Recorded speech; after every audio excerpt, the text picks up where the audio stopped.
Will the Marlins have success coming out of this rebuild? There's a lot of factors when it comes to that situation. I'm going to talk about that on today's show.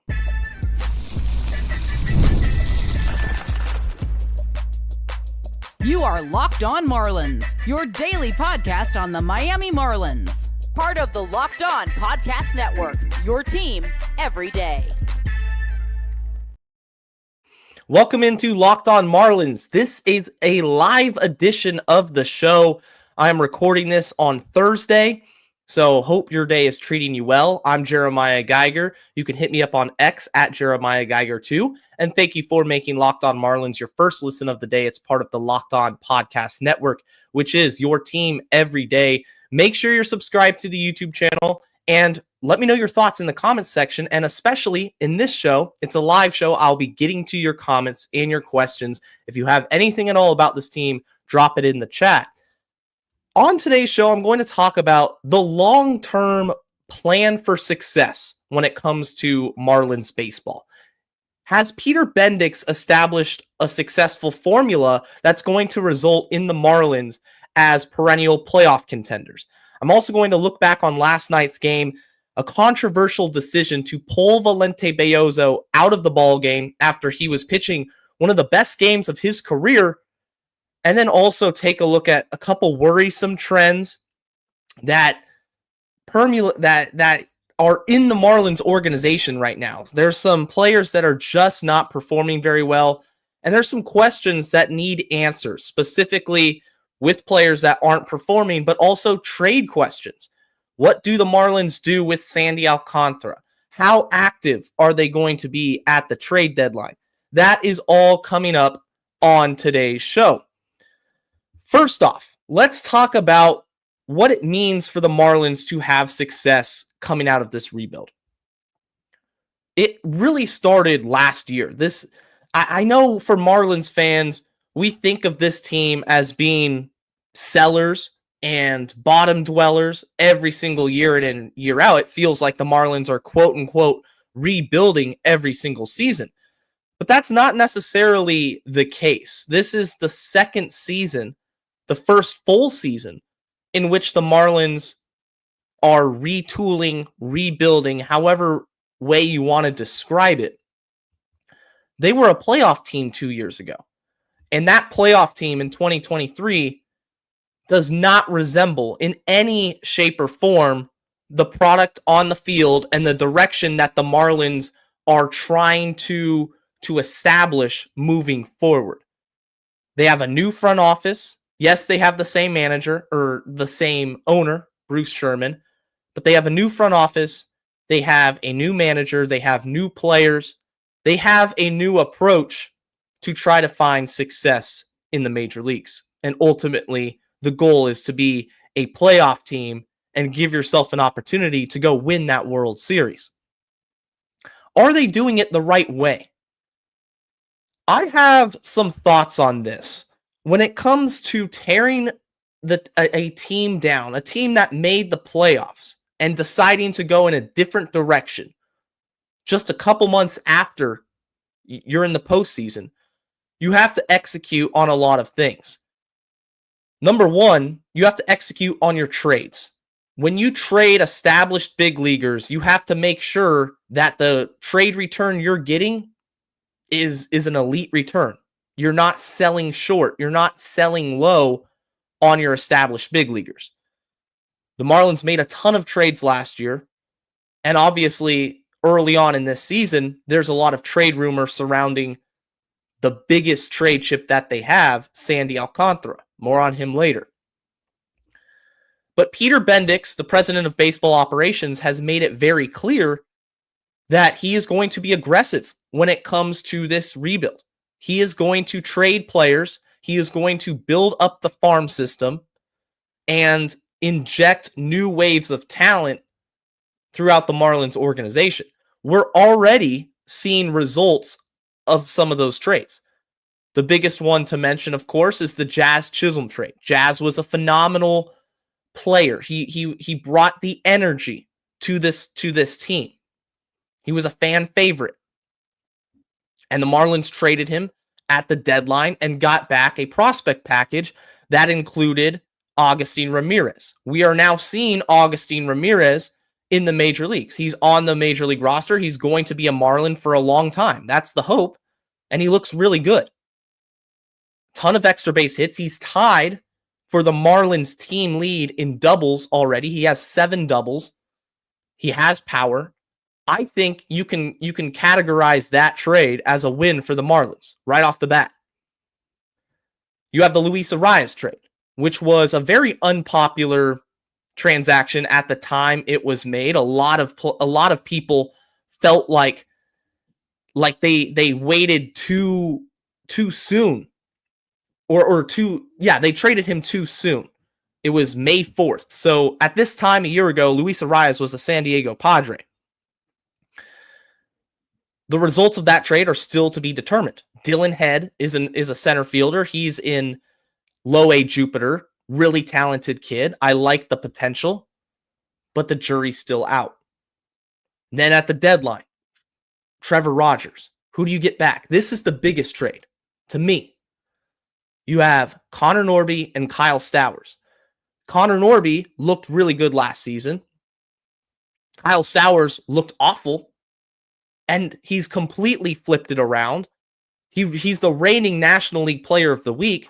And suddenly, that's a complete win for the Marlins. Trevor Rogers hasn't pitched an inning for the Baltimore Orioles this season. Kyle Stowers looks like he can be a part of the Marlins' future. This is what it's all about. Establishing a core of players that can be a part of your future. And right now, there's a lot of holes on this team. You're not going to have carryovers in 2026 from this roster. It's not going to look the exact same. There's going to be replacements. Guys are going to fail. Guys are going to succeed. I think it's safe to say Kyle Stowers looks the part of a long-term piece. Connor Norby, he's off to a slow start. You got to give him time. He was on the injured list.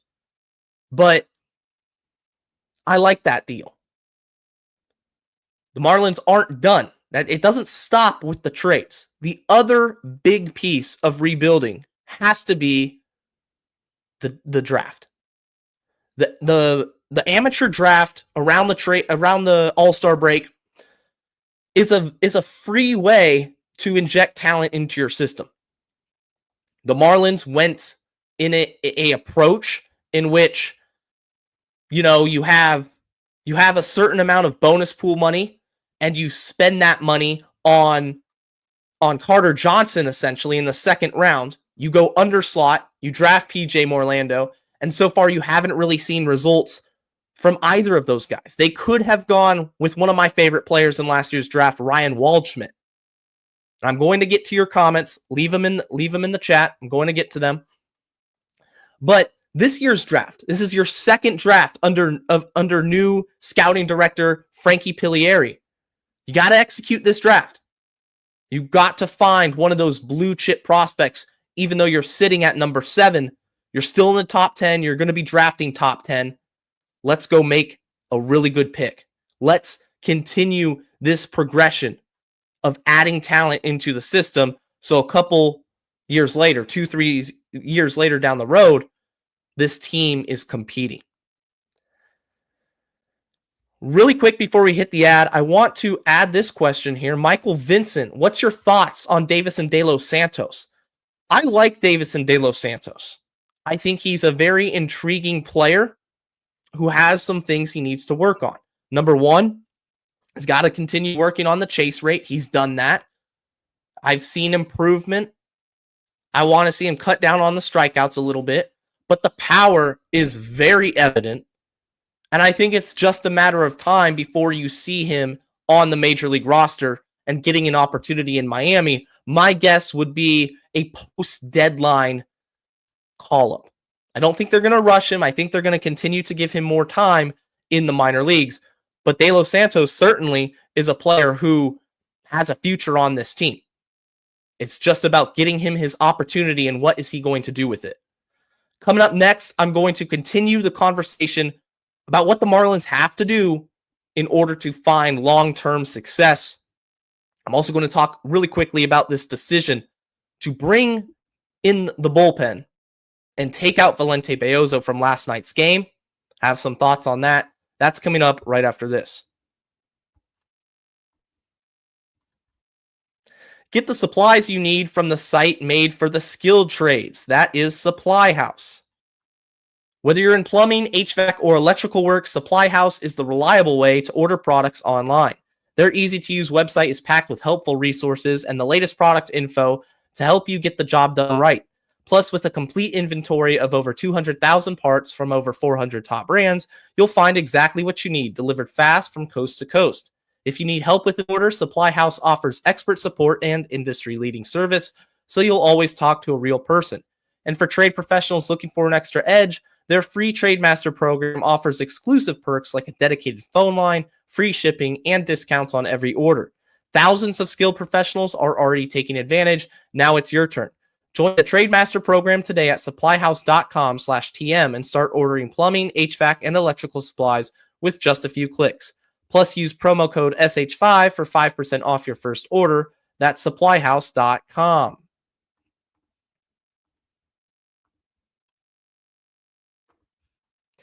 Back here on Locked On Marlins, a live edition of the show. I see your questions. I'm going to get to them really quickly. If you haven't subscribed to the YouTube channel, make sure you're subscribed. Leave a like, as always. And if this is your first episode checking us out, also make sure you're subscribed. And for the everyday listeners out there, thank you for listening or watching if you're on YouTube. Let's talk really quickly about Valente Beozo before we get to some more prospect talks and the future of this team. Valente Beozo was fantastic last night against the Dodgers. 5 innings, 1 hit, struck out 7, and Clayton McCullough pulled him after 76 pitches, I believe, and he went to Cade Gibson, a left-hander, to face Ohtani. It backfired. The Dodgers just poured it on the Marlins bullpen. They ended up scoring 10 runs, and it looked like a blowout, while in the first half of the game, actuality, it was really close. Beozo pitched really great. He deserved to win. He said after the game, though, he mentally was prepared for Austin Barnes to be his last batter. He felt like it was the right decision. And so I'm not going to fault Clayton McCullough, especially on that particular instance, just because Beozo, it appears that it was communicated to him that he expected that he was going to exit the game. It didn't come as a surprise to him, at least, that he wasn't going to face Ohtani. Now, this goes back to analytics. When a pitcher is rolling through a lineup, rolling through a game, and the eye test is showing his confidence that's his night on the mound, Beozo was absolutely dealing. Maybe that's when you ignore the computers and the analytical model and just go with your gut and roll with him. That's a possibility, because you bring the lefty to face the lefty Ohtani. Ohtani crushes everybody. There's a part of me that just says, you know what? Let Beozo go out and face Ohtani. Let him try to get through that inning, because it really didn't work.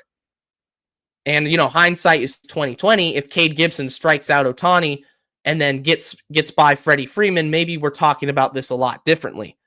But I would like to point out, I always go back to the 2020 World Series. We talk about the Rays' influence on the Marlins organization. In the World Series, Blake Snell was dealing. They go to the bullpen early to play the matchups, to play the analytics. They end up losing the game, and the Dodgers were world champions, not the Tampa Bay Rays. So there's that aspect of it too. Sometimes you just got to go with your gut. You got to go with the eye test. You don't have to rely on the analytical model at every single point in time. I personally would have liked to see Beozo go out and try to attack Ohtani, because that's what he was doing all night. He was attacking hitters. 18 first pitch strikes. A first pitch strike to every single batter he faced. Thought it was a really great game for him, and unfortunately the bullpen let him down. Let's continue to talk about the future of this team. There are some worrisome trends. I have this comment right here I'm going to put up on the board Stronghold Lament. He says, where is it here? This org desperately needs a cornerstone at shortstop. Yes, you are right. Xavier Edwards, this ties in perfectly to this second segment. One of the worrisome trends that I have is Xavier Edwards is not the player that I expected him to be so far this season. He's not hitting for a high average. He doesn't have any power. His OPS is in the low 600s.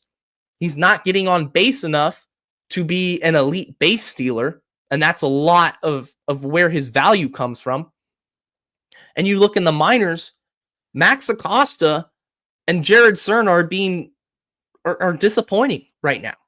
They are very underwhelming when it comes to hitting so far. I mean, it's a long season. We have a lot of time, but you know, when it comes to that blue chip shortstop, the Jesus Lazardo trade brought in Starlin Caba, a highly regarded shortstop, really good defensively. There were some questions about his bat.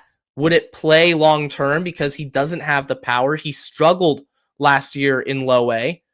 And right now, the Marlins organization just placed him on the 60-day injured list. So he's going to be out for a while. He hasn't had an extra base hit since July of last season. That is a worrisome trend to me. You need talent up the middle. Xavier Edwards is not your long-term shortstop. I get he's a fan favorite. He's the leadoff hitter. He hit .328 last year, but he's not doing it this year. And his defense is abysmal. You are absolutely right. Where do the Marlins go from there? One of the strengths of this team, though, is Joe Mack. How about Joe Mack this season? Gets the call up to AAA. He's an absolute dog. I mean, this guy is legit. Now, I don't think he's ready right now for the major leagues. You're going to see him continue to spend time in AAA Jacksonville, get reps, but he looks really good. I mean, he hits the ball hard, has a ton of power. He's a really good defender. He's a good player. And that is a great problem for the Marlins to have because now they have 4 catchers that potentially at the end of this season could all be on the major league roster or should be on the major league roster if Joe Mack continues this progression. Do you try to trade Nick Fortes? I don't think Nick Fortes is part of the Marlins' long-term plans. And that's something that everybody has to understand. Not all the players you're seeing are part of the Marlins' long-term plans, are going to be here in 2026, 2027, and beyond. I think of a player like Eric Wagman. He's having success after a really rough start to the season, but is Eric Wagman going to be an everyday starter for the Marlins in 2026? Probably not. I would be surprised if he is. He's playing a lot right now, and he's making good with his opportunity. But remember, you still have to have a 26-man roster. Guys still have to be playing baseball. You got to go through 162 games. Guys will be playing every single day when they're not necessarily going to survive the entirety of this rebuild. I don't know how long this rebuild will last. In my opinion, the ideal situation for the Marlins is this. 2026, you see tangible improvement. You see guys like Joe Mack. You see guys like Davison De Los Santos, Augustine Ramirez, Connor Norby. They all have success. And you see that translate into a few more wins. Let's say 75, 77 wins in 2026. I think that's a pretty clear indication that this organization is on the uprise. But you also need to look at who you have in the minor leagues and not rush their development, especially when it comes to pitching. Pitching is one of your strengths. You think of Thomas White, the consensus #1 overall prospect of this organization. How fast does he make his debut in for the Marlins? I mean, Noble Meyer's been struggling. He was a first-round pick from a couple years. It's going to be a little bit, I think, before you really will consider the Marlins true playoff contenders. But there are some pieces, and it's encouraging. You just need more pieces. Sandy Alcantara is the biggest trade chip the Marlins have. In a rebuild, it's obvious this team should trade him. It's just how rebuilds go. He has a team-friendly contract, but he's not pitching very well. Does that matter to other front office executives?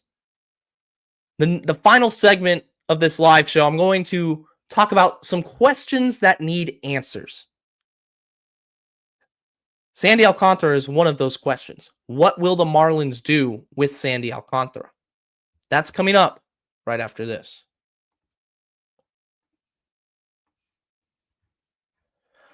Are you looking for a snack that's both delicious and nutritious? Crack into a good source of protein with Wonderful Pistachios. Wonderful Pistachios is one of the highest protein nuts. Each 1 ounce serving has 6 grams of protein, giving you over 10% of your daily value. Plus, they're packed with fiber and better for you unsaturated fats to help keep you feeling fuller longer. If you love the no-shells variety, it's the perfect grab-and-go snack for busy days. Whether you're snacking at your desk, on a road trip, or you just need a quick protein boost, they're always a go-to. And if you love cracking open every shell for that satisfying crunch, the in-shell options are a classic favorite. Wonderful Pistachios is a complete protein. It provides all 9 essential amino acids, and these little green wonders pack a protein punch. So grab the no-shells Wonderful Pistachios, or if you like the satisfying crack of opening each shell like snack meditation, the in-shell variety is a perfect choice as well. Whether you're running between meetings or dropping off the kids, Wonderful Pistachios are the snack that works as hard as you do. So get snacking and get cracking with the snack that packs a protein punch. Visit wonderfulpistachios.com to learn more.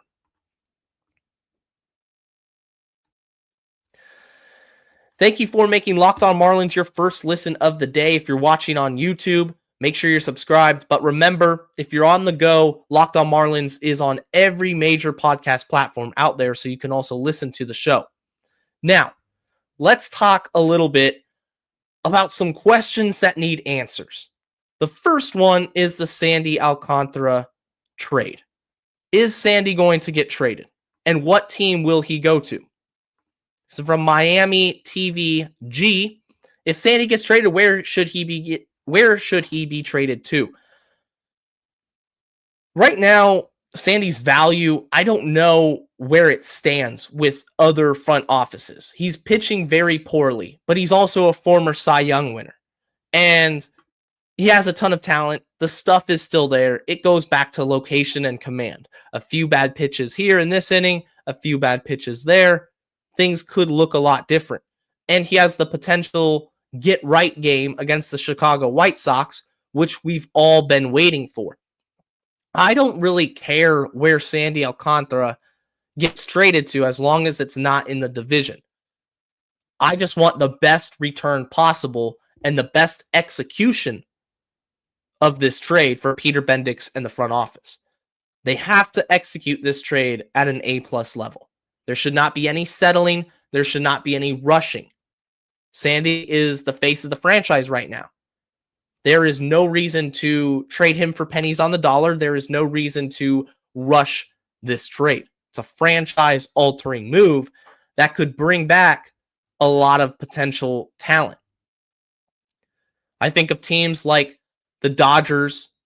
The Mets have publicly advocated for Sandy Alcantara on their team.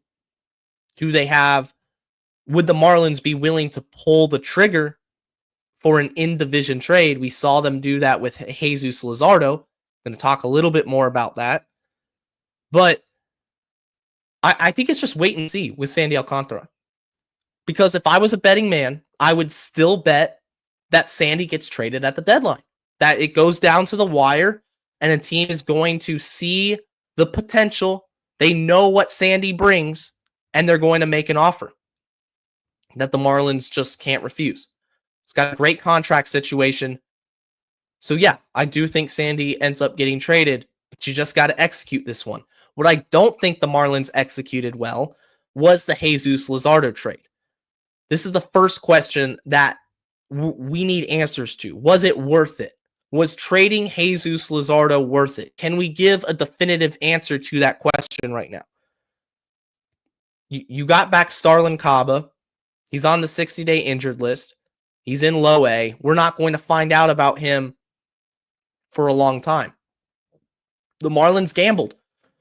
They believed that the best value they could get for him right now was worth the risk of waiting until the season and he pitches incredible and at the deadline you could have gotten a lot more. They didn't want to gamble on his injury history. That's what it came down to. There were a couple of deals, like the Cubs potential deal that fell through due to his physical.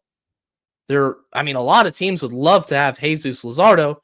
Bendix wanted Starlin Caba, and he didn't want to wait and risk Jesus Lazardo's trade value tanking. I did not like the deal.